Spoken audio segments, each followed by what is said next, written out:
How many times have you watched someone twist a situation until you were the one apologizing? How many times have you felt like you walked into an argument with the truth on your side, but walked out wondering if you were the villain? Ever notice how some people seem to turn your own emotions into chains, locking you into a corner you never chose? If this sounds familiar, you're not unlucky. You've been playing a game you didn't know existed and losing. There's a particular type of person who doesn't just argue. They rewire the entire field of battle. They don't attack with fists or facts. They attack with guilt, with silence, with sudden tears that feel like a storm you caused. And the cruel genius? You end up fighting yourself more than you fight them. They're not aiming to prove you wrong. They're aiming to make you feel so off balance, so heavy with emotional weight that surrender feels like relief. This isn't random. This is a calculated emotional trade. Picture it like this. Every human carries emotional pressure. Most release it through conversation, distraction, exercise, even rage that burns and fades. But these players, they transfer it. The more their pressure builds, the more they funnel it into you, like bailing the water from their sinking ship straight into yours. Suddenly, you're the one gasping, panicking, and patching holes that weren't yours to fix. And here's the Machiavellian truth. They're not going to change the rules of the game because the game works for them. If someone has discovered that by making you feel bad, you will eventually move mountains for them, why would they ever give up that advantage? In their mind, they're not cruel. They're surviving. And survival beats fairness every time. So how do you turn this battlefield to your favor? First, you stop bleeding power by reacting exactly as they expect. They want an immediate fix to their discomfort, provided by your effort.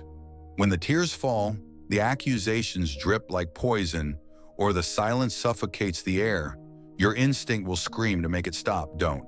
Because the moment you rush in to soothe, you've confirmed the effectiveness of their tactic. Instead, meet emotion with calm observation. If they're upset, acknowledge it without offering the solution. I see you're hurt. Then hold. Let silence work for you for once. This forces them to either articulate what they actually want or sit in their own discomfort. Why does this matter? Because the second you require articulation, the rules shift. It's no longer, you must fix me. It's, tell me exactly what you need and I'll decide if I give it. You are reclaiming the choice, and choice is where power lives. Now I know what you're thinking. They'll never play along. You're right. Not at first. They'll escalate. They'll cry harder, get sharper, maybe even pull the, if you don't know, I can't tell you, move. The verbal equivalent of a smoke bomb. Here's where most people break. Here's where you hold. You say, if you can't explain it, I can't fix it. When you can, let me know. Then you step back, physically if you must. This isn't cruelty, it's control. It's the refusal to fight in a fog you didn't create. And yes, it will feel like you're doing nothing until you see the shift.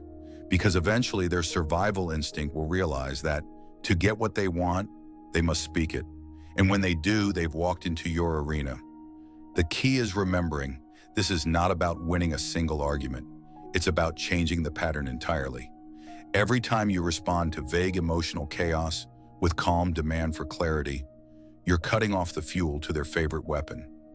Every time you refuse to carry the full weight, you're forcing them to carry their share. And the more they carry, the less they can throw at you. Let's make this real. Imagine you're in a heated argument over something small. Maybe you forgot to call. You're explaining, they're spiraling. Suddenly they say, I just feel so unloved right now. And their voice cracks. Old you would rush in, apologize, and make grand promises just to erase the tension. This version of you lean back and say, I'm hearing you say you feel unloved. What can I do right now that would help you feel differently? If they dodge, you don't chase. If they cry louder, you don't flinch. You're not withholding kindness. You're withholding blind obedience. Another scenario, they're angry, throwing sharp words that aren't about the actual issue. Instead of defending every blow, you pick one clear response. If we're going to fix this, I need you to be specific. That's it. You don't match volume. You don't match heat. You don't fight on their terms. Because in this game, emotion is their weapon, but only if you keep stepping into the line of fire. Now here's the twist that stings. The people who use these tactics aren't always aware they're doing it. But that doesn't matter. Awareness doesn't erase the effect. You're not here to diagnose. You're here to dominate the interaction. And domination in this context doesn't mean cruelty. It means control of pace, control of focus, control of resolution. A lot of people will tell you to just set boundaries like that's some magic shield. The truth?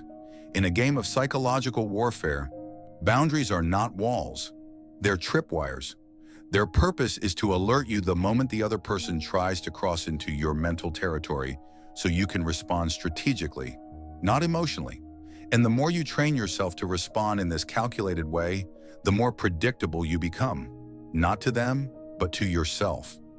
Predictability to yourself is power because you'll stop being pulled into surprise attacks.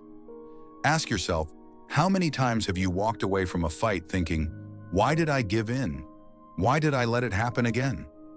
That regret isn't weakness. It's proof you know the score. And once you know the score, you can stop playing their game and start making them play yours. So here's the new rule. Never carry more than 50% of the emotional load. When they try to dump their entire ocean of chaos onto you, hand half of it back. If they want the problem solved, they carry it too. If they refuse, the problem sits. Not because you're stubborn, but because you know the game only works if you play your part. Remove your part and the game dies. This will not make you popular with manipulators. It will make you dangerous to them. You'll notice something strange. They'll either start engaging in actual problem solving, or they'll drift away, seeking someone else who will play the old role you abandoned. Either way, you win. And don't confuse this with fairness. Fairness is irrelevant in war. What matters is position. If you can hold your position without flinching, you've already shifted the balance of power. Even if they win the argument on the surface, they've lost the certainty that they can break you whenever they want. And once they lose that, they're forced to negotiate with words, not weapons. So the next time you feel that rising pressure in your chest, that urgent need to make things right, remember that pressure may not even be yours. You're carrying their storm. Drop it. Demand clarity. Refuse the invisible leash.